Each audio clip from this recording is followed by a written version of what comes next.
l'avantage de cet anime comparé aux autres animes et aux autres mangas, et ce qu'on connaît d'habitude du manga de sport, c'est que pour le coup, on n'a pas le point de vue d'un ado, ou du moins on a celui d'un ancien ado. Accessoirement, le point de vue d'un adulte, que ce soit vie professionnelle, que ce soit vie personnelle, mais aussi sportivement. Parce que oui, avec l'âge, tu n'as plus les mêmes réflexes que quand tu as 15, 16, 17 ans. Et ça, même si tu as à peine 30 ans, c'est jeune 30 ans. Mais c'est pas les mêmes réflexes qu'à 16 ans. Mais aussi tous les problèmes liés au physique. On se souvient, le protagoniste a eu une blessure qui l'a empêché d'avoir une carrière sportive. Logiquement, les blessures dans ce genre, ça a toujours des séquelles.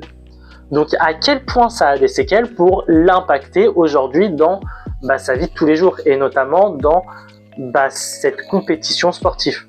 C'est toujours aussi intéressant de voir ça. Et c'est l'avantage de cet anime.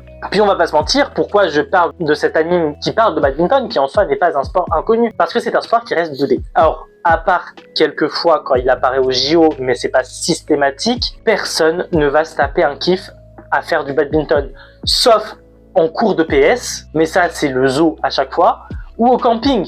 Donc c'est vraiment un sport boudé qui se veut plus comme un sport d'amusement plutôt qu'un sport sérieux. Alors que c'est un vrai sport, faut pas l'oublier. Et le mettre en avant via cet anime, je trouvais ça super intéressant et je voulais vous en parler, tout simplement. Bref, en vrai, pas grand chose à dire à part tout ça. C'est un anime que j'ai vraiment apprécié voir. Donc allez-y, et je crois que c'est qu'une saison de 12 ou 24 épisodes. Donc franchement, ça se fait de zinzin.